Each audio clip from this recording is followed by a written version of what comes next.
l'instant tout de suite avec, avec Coralie et Romain qui va nous rejoindre. Enfin, Coralie, si elle veut bien nous rejoindre dès maintenant, si elle n'est pas... Ouais. C'est que il y a plein de compétences et plein de connaissances qui sont à la fois importantes et manquantes, ce qui prouve qu'on ne peut peut-être pas tout demander aux animateurs, hein, et d'avoir seul la capacité d'avoir toutes ces casquettes à la fois, et de l'intérêt, on l'a dit, de peut-être s'appuyer sur des bureaux d'études. Et peut-être que c'est des points qui ont été évoqués dans l'enquête, ce besoin d'avoir des ressources complémentaires autour de l'animateur pour mener à bien ces projets. L'appui par des prestataires extérieurs en termes d'animation, ça s'est ressorti, ça c'est sûr. Et puis après, oui, l'animation, c'est quelque chose qu'on a retrouvé, le besoin de techniques d'animation, de méthodologie, d'un peu mieux comment savoir s'y prendre, c'est ressorti dans toutes les thématiques, toutes les étapes d'un PTGE. Ouais. Voilà. Merci beaucoup Noah pour ce travail. Et on peut à nouveau l'applaudir pour introduire maintenant la séquence et la montée sur scène de Coralie qui nous a rejoint. Voilà, on arrive à la fin de cette journée petit à petit. Et donc le thème de la journée, c'est animer un PTGE, les défis de la prospective et de l'agroécologie, ou des solutions fondées sur la nature. Donc prospective, c'est fait. SFN, c'est fait. Là, on arrive sur la partie vraiment animer un PTGE. Votre titre, c'est animateur, animatrice de PTGE. Mais comment est-ce que vous décrivez, vous, votre rôle? C'est quoi? Est-ce que vous êtes plutôt technicien, médiateur, expert, gestionnaire de projet, ou tout ça à la fois? Romain, je commence avec toi. Le rôle principal, c'est gestionnaire de projet. C'est sûr, parce que si on fait appel à un bureau d'études, on doit écrire les marchés, on doit trouver des solutions pour avoir ces bureaux d'études. On doit aussi planifier tout le projet. Donc on a vraiment cette première la première casquette, c'est gestionnaire de projet. Exactement. Après, il y a l'aspect médiation, médiateur, animateur, organiser les réunions, les ateliers participatifs. La relation aussi avec les différents acteurs, s'assurer que tout le monde reste dans la démarche. Et après, il y a aussi l'aspect technique, où quelquefois on est amené à réaliser certains rapports techniques en fonction évidemment de nos compétences, mais ça nous arrive aussi régulièrement. Coralie, tu hiérarchises ces casquettes dans le même ordre? Pas forcément. Je dirais que ça dépend aussi du moment où on en est dans la démarche PTGE. Justement, au moment des élaborations, par exemple, on sera plutôt dans ce rôle vraiment de médiation, d'essayer de faire émerger des choses. Au moment de la mise en œuvre, on reprendra une casquette gestionnaire de projet ou technique, aussi parce qu'on doit mettre en œuvre des choses, suivre des projets qui sont portés par d'autres, etc. Et au moment du bilan évaluation, on reprend un peu aussi l'aspect médiation, parce qu'il faut aussi tisser le lien, tirer les conclusions de ce qui s'est passé, etc. Donc je dirais que ça peut évoluer aussi beaucoup. Quelle est votre casquette, j'allais dire cette fois-ci, en termes de formation? C'est quoi votre formation initiale? Est-ce que vous êtes plutôt un profil justement expert de l'eau, hydraulique et autres, plutôt agro, ou plutôt Sciences Po, ou plutôt médiation? Coralie, ton côté? Moi, j'ai une formation dans les sciences de l'eau. Sciences de l'eau. Et toi, de ton côté? Je suis ingénieur agronome et avec une spécialisation sur la gestion de l'eau. D'accord. Et du coup, vous avez des compétences, on va dire, d'expert sur le fond du sujet.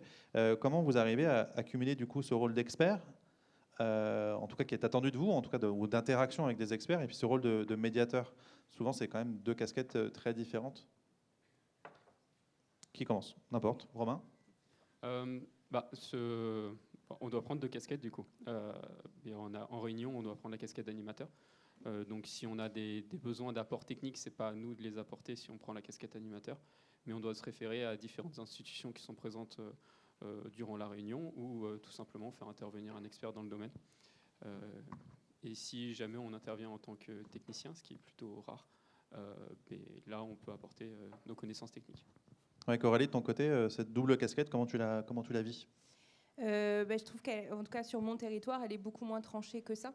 Même si on aimerait se dire que là on est en position d'animation et on ne fait que ça, mais le fait qu'on soit peu dans les structures fait que parfois le mélange des genres est peut-être pas, en tout cas les positionnements sont pas assez clairs pour qu'on puisse identifier que sur une même réunion, moi je ne suis là que pour être animatrice de la réunion, et que ma direction prend en charge d'être plus l'aspect technique de la structure.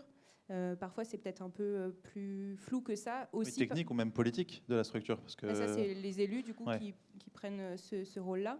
Et c'est vrai que ce flou-là, il se joue donc aussi au nombre de personnes, mais aussi parce que moi, je ne suis pas que animatrice du PTGE. Je participe aussi à tout ce qui a trait à la gestion quantitative sur mon bassin versant. Et donc, l'animation est une partie. Et pour le reste, on a l'aspect... j'interviens sur l'aspect technique, etc.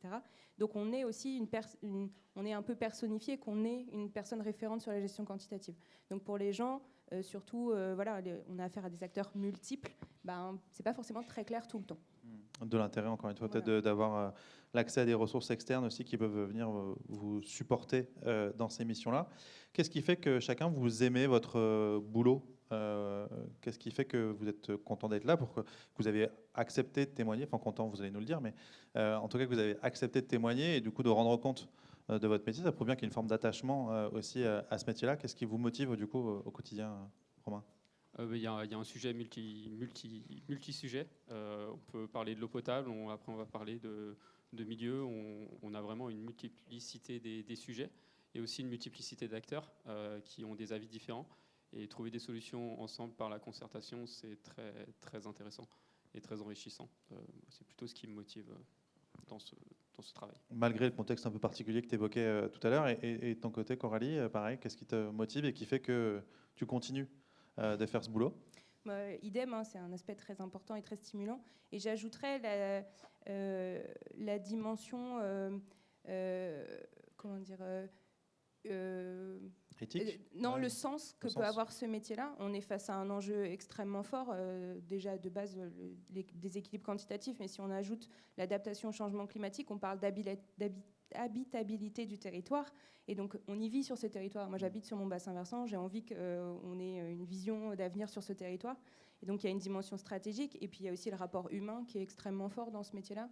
On parle des gens on a des professionnels, mais on a aussi des gens qui c'est leur activité bénévole que de participer à un enjeu aussi grand que s'adapter au changement climatique.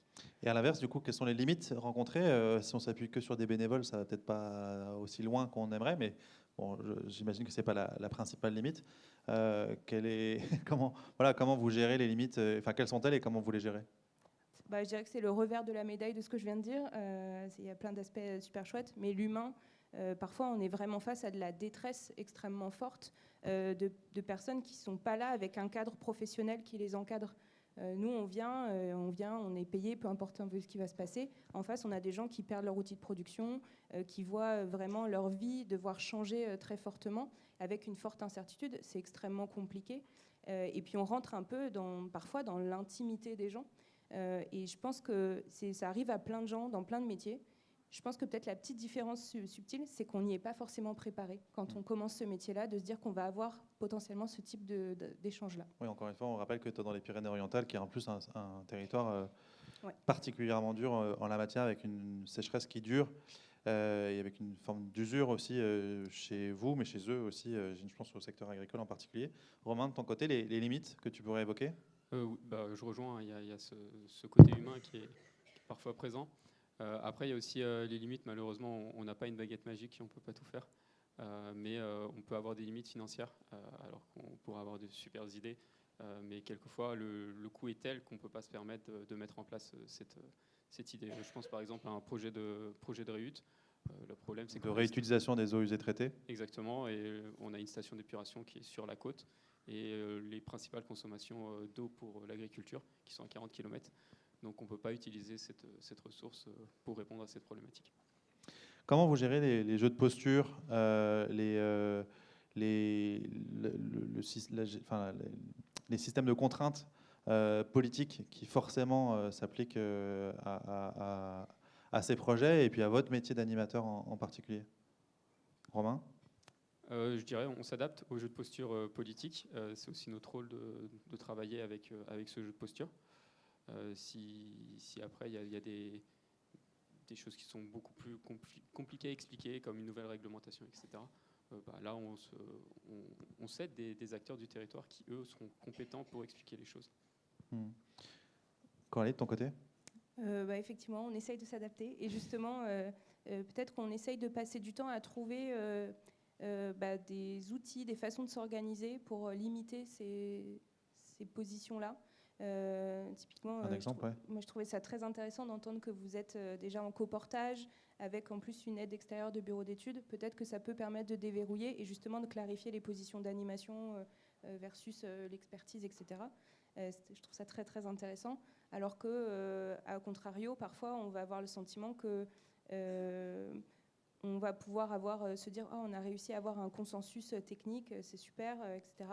Mais le cadre, le flou, parfois les multi-outils qui peuvent exister sur la gestion de l'eau font que par un autre processus de décision, un autre outil de planification, on va avoir des actions qui seront peut-être pas antagonistes, c'est peut-être un petit peu exagéré, mais en tout cas qui ne vont pas dans le sens du consensus que nous, on avait essayé Oui, puis peut-être pas avec le même timing non plus, etc. Justement, vous êtes soutenu politiquement, vous avez ce sentiment-là d'être assez soutenu en tant qu'animateur dans votre métier. Alors encore une fois, sans pointer du doigt vos responsables hiérarchiques directs, c'est pas ça l'idée du tout, mais voilà, si on prend un peu de hauteur sur le rôle de l'animateur, encore une fois, éclairé par votre cas personnel, mais comment vous le percevez? J'imagine que vous avez déjà aussi discuté avec d'autres animateurs. En tout cas, je l'espère. Est-ce que d'ailleurs, il y a un réseau qui commence à se monter? Vous allez nous dire ça. Et est-ce que vous percevez donc ce métier assez soutenu politiquement, techniquement Allez, Coralie. Je vais parler à titre vraiment très personnel dans le cadre de ma structure. Moi, j'ai un fort soutien de ma direction. Là, on a renforcé l'équipe gestion quantitative avec une autre personne. Donc maintenant, on est deux à pouvoir aussi se soutenir dans les moments compliqués. On a un réseau, donc nous, départementalement, on porte une étude commune sur la prospective. Ça nous a aussi permis de nous rapprocher, d'échanger sur ces sujets-là. Il y a une association de bassin versant où on essaye aussi de monter des façons d'échanger entre animatrices et animateurs PTGE, et pas que, il y a d'autres sujets. Donc on va dire que le soutien émotionnel, le partage de retours d'expérience individuelle, il existe. Après, le lien plus large sur le pilotage, on va dire, réglementaire ou d'élu, il est plus compliqué, je pense, parce que la tension actuelle aussi, très forte, et le côté vertigineux de cette adaptation au changement climatique rend complexe les positionnements de chacune et de chacun. Romain, de ton côté? Je vais parler aussi personnellement. Le fait d'être dans un coportage, ça nous permet d'avoir un soutien technique assez important. Donc on a la Chambre d'agriculture qui apporte un soutien technique pour la partie agricole, le syndicat mixte de Marais qui apporte ses connaissances pour les milieux aquatiques, et la CDA qui est la Chambre départementale, la communauté d'agglomération de La la Rochelle, communauté d'agglomération, qui apporte ses compétences en tant que sur l'eau potable et également en tant que gestionnaire de syndicat de marais. Tout ça, ça permet d'avoir de bonnes conditions techniques, et aussi le coporteur met les moyens pour avoir un bureau d'études qui nous accompagne dans l'animation, qui peut avoir le rôle aussi de garant de la concertation à certains moments quand la concertation devient très compliquée. Les financeurs aussi permettent cet appui-là. On a une étude économique et financière qui est en cours, et même quelquefois des choses un peu innovantes. Là, on est en train de développer un outil pédagogique qui prendra la forme d'un jeu sérieux pour communiquer sur le PTGE. Oui, mais est-ce qu'en vous écoutant, c'est de l'importance de bien positionner aussi stratégiquement cet outil PTGE et financièrement en termes d'outils d'équipement de l'animation de cette mécanique un peu longue, mais qui est nécessaire si on veut faire émerger un consensus à l'échelle du territoire. On l'a dit, notamment avec toi, Coralie, tu es dans un territoire qui n'est pas franchement béni des dieux, du point de vue de l'eau. Comment tu fais pour justement ne pas être avoir pas les épaules trop alourdies par ce contexte, et surtout, j'imagine, en plus, vous êtes porteur de mauvaises nouvelles. En tout cas, peut-être à vos dépens, vous l'incarnez, ces mauvaises nouvelles. Comment on arrive à garder la foi malgré tout? On ne la garde pas tout le temps. Ça, c'est la première réaction. Après, effectivement, on n'est pas forcément porteur d'une mauvaise nouvelle. En tout cas, c'est pas nous qui prenons les décisions qui sont vues comme de mauvaises décisions ou de mauvaises nouvelles. Par contre, effectivement, l'identification en lien avec la gestion quantitative peut faire qu'on ait un relais familier, aussi un visage familier, une voix familière sur le territoire. Et donc, on peut se retrouver à être relais plus ou moins choisi d'informations qui ne font pas plaisir. Et aussi, on peut être, parce que c'est ça le rôle aussi de la structure animatrice d'un PTGE, c'est d'arriver au consensus. Et de façon un peu pessimiste, on peut le voir comme tout le monde sera un peu insatisfait. Donc on a un peu parfois on nous associe de cette étiquette de on est trop nuancé, on est trop à vouloir ménager, etc. Donc c'est pas forcément confortable. Et la façon de le vivre, c'est de rester sur on sait pourquoi on le fait. Donc on fait ce métier par conviction, on n'est pas là par hasard. Et puis on le fait en se basant sur des choses solides. C'est pas nos convictions qu'on affiche dans ce métier d'animation, c'est parce qu'on a vu des données, parce qu'on les a regardées, expertisées, et parce qu'on écoute le territoire dans sa multitude d'expressions qu'on essaye d'avoir ce positionnement. C'est pas nous. Donc le fait de se dire, c'est pas moi qu'on attaque, c'est aussi une façon de prendre du recul et de se protéger. Ouais. Romain, de ton côté? De mon côté, c'est un peu moins conflictuel, enfin pas conflictuel, mais moins tendu sur la question quantitative, même si elle est très présente. On n'a pas de... Oui, l'enjeu quantitatif, pour tout coup, il est à gérer, mais il est peut-être moins sensible, moins critique. Sentiment d'urgence. Ouais, critique que dans les PO.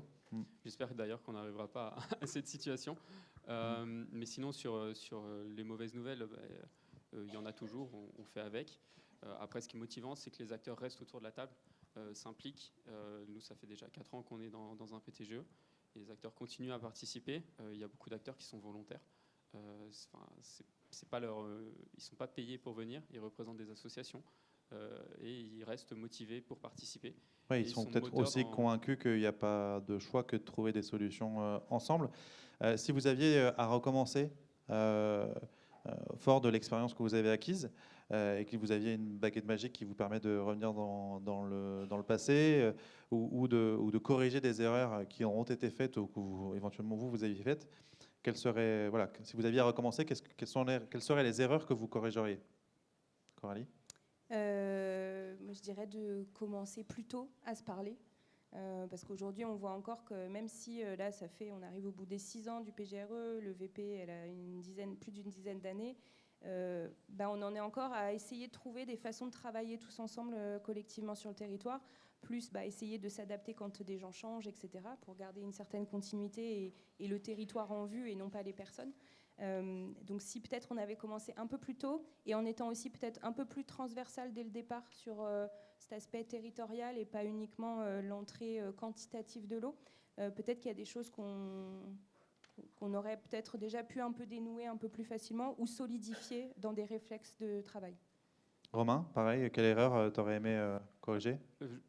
Le temps, c'est un projet, un contrat qui est long, et je pense que c'est dommage qu'on ne puisse pas apporter des solutions un peu plus rapidement au territoire, mais il faut aussi relativiser. Le temps permet aussi aux acteurs d'apprendre à se connaître, de mieux saisir les questions du territoire et les problématiques du territoire pour trouver des solutions.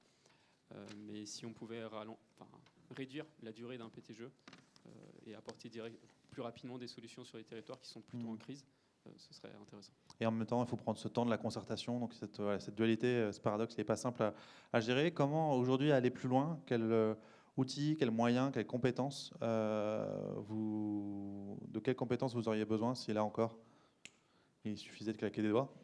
Romain? Les compétences, je pense qu'aujourd'hui, il y en a plein qui ont été présentées. Et c'est bien de voir qu'il y a des nouvelles solutions qui émergent, des nouvelles méthodologies qui sont là pour nous appuyer. Je pense qu'il y a quelques années, ce n'était pas encore le cas. D'ailleurs, on a les guides qui émergent petit à petit sur les PTGE. Après, d'un point de vue réglementaire, parfois c'est un peu flou. Mais pareil, on a des actualisations qui arrivent au cours du temps. Oui, c'est trouver un cadre qui soit suffisamment souple pour pouvoir s'adapter à chacun des territoires et en même temps arriver à vous donner des repères. Tu m'avais évoqué aussi la question des financements et du financement des actions qui sont à déployer aujourd'hui demain. Tu as évoqué tout à l'heure le sujet de la REUT. Typiquement, voilà, encore une fois, si c'était possible de financer ces actions, il n'y aurait plus qu'à les déployer, mais ça reste un enjeu. Oui, on a plein d'idées. Après, je pense qu'il faudra qu'on fasse la liste des actions qui sont imaginées et voir si c'est viable économiquement et si c'est finançable aussi. Parce qu'on peut avoir plein d'idées, mais on n'a pas un budget non plus illimité sur les territoires. pour réaliser des actions. Ouais, dans l'enjeu de l'arbitrer collectivement. Coralie, de ton côté, sur les moyens, les outils, les compétences, les besoins de clarification de notions, on avait évoqué ensemble la question de volume de référence, qui était un terme qui t'apparaissait un peu flou, toi Romain, de ton côté. Est-ce que c'est le cas aussi de ton côté, Coralie, et plus largement donc, sur tes besoins au sens large? Oui, ça rejoint un peu aussi ce que je disais ce matin, sur se mettre déjà d'accord, qu'est-ce qu'on met derrière quel mot, quelle méthodologie on met, voilà, de clarifier aussi nos méthodes de travail. Et puis après, sur l'aspect financier, ça va de pair, mais des ressources humaines et du temps. Parce qu'il y a plein de sujets, voilà, encore une fois, je parle de façon située où on vit une crise particulièrement importante qui fait qu'on a bousculé beaucoup l'animation du PTGE, le PTGE et du coup le futur PTGE aussi, et qu'on n'a pas forcément le temps de prendre les pas de côté nécessaires dans ces gestions structurelles parce que la gestion conjoncturelle vient mettre le phare sur les urgences à résoudre, les urgences à résoudre. Et du coup, d'avoir des ressources humaines supplémentaires, c'est pouvoir se partager le travail et faire du travail de fond que malheureusement, face à la gestion conjoncturelle, on met très rapidement de côté. Et puis, parce que plus il y a de gens, plus il y a des compétences et plus on peut être efficace aussi dans nos conseils, notamment voilà, sur l'hydraulique agricole. Moi, je le dis souvent, je ne suis pas hydraulicienne, donc construire des tuyaux, je ne sais pas faire.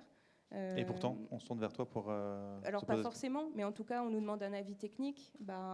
Donc ça nous demande peut-être plus de temps que quelqu'un qui serait déjà formé de façon sur l'hydraulique agricole. Donc c'est aussi pas que sur ma structure qu'il faut qu'il y ait plus de gens, c'est de façon globale sur l'aspect de gestion et de partage de la ressource. PTGE, SDAGE, programme ressources, contrat de rivière, comment tout ça s'articule à l'échelle de votre territoire chacun? Est-ce qu'il y a un enjeu aussi de clarification et d'articulation entre ces différents dispositifs qu'on a pu évoquer d'ailleurs tout au long de la journée? Et moi, je pense qu'il me manque encore un schéma avec des carrés et des flèches qui me permet d'y voir plus clair dans tous ces dispositifs. Est-ce que ça vous pose à vous un problème dans vos territoires, Romain? Je dirais pas un problème, mais une complexité. On a différents programmes qui sont déjà existants. Le PTGE est arrivé en 2019 avec une volonté de travailler aussi sur la partie quantitative et qualité des milieux. Il y avait déjà des contrats existants sur le territoire. Donc l'objectif, c'est pas de refaire ce qui est déjà fait et bien de s'articuler avec eux. Ils ont un mode de fonctionnement, ils ont des actions qui sont déjà engagées. Donc c'est toute une relation à avoir avec ces des contrats. Animateurs, d'ailleurs, On parlait d'animateurs de SAGE et d'animateurs de PTGE. Vous êtes les deux à la fois ou vous articulez avec ces animateurs-là? Alors nous, ça a été fléché comme une action de s'articuler avec le SAGE. Voir comment s'articuler avec ces programmes existants. Et là où le PTGE se positionnerait actuellement, l'orientation qu'on prend, c'est de compléter ces programmes qui sont déjà existants et qui sont fonctionnels sur les points qu'ils n'ont pas pu aborder par manque de temps, par manque de moyens. Donc combler les trous dans des raquettes préexistantes. Coralie, de ton côté, sur cet enjeu de clarification des responsabilités, des décisions, des dispositifs, comment tu le vis à ton échelle? Effectivement, au quotidien, parfois, nous, on s'interroge sur pourquoi une action, elle est plutôt dans cet outil de planification-là ou dans celui-ci. Quelle est la plus-value pour essayer aussi de faire venir des gens dans le PTGE et se dire c'est bien d'y mettre une action qui ne soit pas juste un reporting, mais aussi construire les choses ensemble. Donc, il y a un enjeu ça. Et puis, il y a un enjeu aussi dans la façon dont on valorise et on communique autour justement du PTGE, parce que si déjà pour nous, techniciens, c'est parfois un peu flou ou en tout cas pas forcément très clair sur où est-ce qu'on flèche les choses, des personnes qui sont dans le PTGE et qui sont des gens de la société civile, comment eux arrivent à s'y retrouver, sachant que le monde de l'eau, a priori, est déjà un monde qu'on qualifie souvent de complexe, plus on rajoute le côté administratif et agricole, voilà, qui est un monde d'organisation. Agricole aussi, etc. Et du coup, faire rencontrer ces mondes-là, pour que ce soit lisible pour tout le monde, parfois, effectivement, on se dit qu'il y a peut-être un pas de recul qu'on n'a peut-être pas pris pour être efficace. Dernière question, est-ce que le PTGE, finalement, il y a le E de eau à la fin, mais est-ce que c'est un bon outil de gestion de ressources et de gestion concertée des ressources au-delà de l'eau? Parce que quand on parle de l'eau, on parle du sol, on parle des terres agricoles, etc. Est-ce que ça vous semble finalement la bonne instance ou une bonne instance pour évoquer ces ressources partagées, c'est commun, si on veut en faire émerger demain? Romain? Je pense que c'est un outil, il est, je pense, loin d'être complet. Il y a certains points certainement qu'on ne touche pas dans le cadre d'un PTGE. Mais en tout cas, ça a le mérite d'être là sur le territoire et de proposer une approche de co-construction et de concertation qui est importante et qui est très intéressante et je pense qu'elle est bien accueillie par les territoires. Coralie? Oui, effectivement, l'aspect de dialogue territorial qu'on adosse au PTGE, c'est un élément clé de la gestion de l'eau. Mais effectivement, on voit très vite dans les discussions qu'on va plus loin que juste l'eau. Et que aussi tout ce qui va se décider ailleurs en termes de politique publique, ça influencera en retour ce qu'on pourrait mettre dans un PTGE. Donc on sent qu'on a besoin de transversalité et de façon de fonctionner, de s'accorder. On en est encore peut-être à chercher comment s'accorder avec l'ensemble des outils de planification et des politiques publiques qui peuvent exister. Merci beaucoup à tous les deux pour, un, votre travail déjà, et deux, vos témoignages cet après-midi. Merci beaucoup.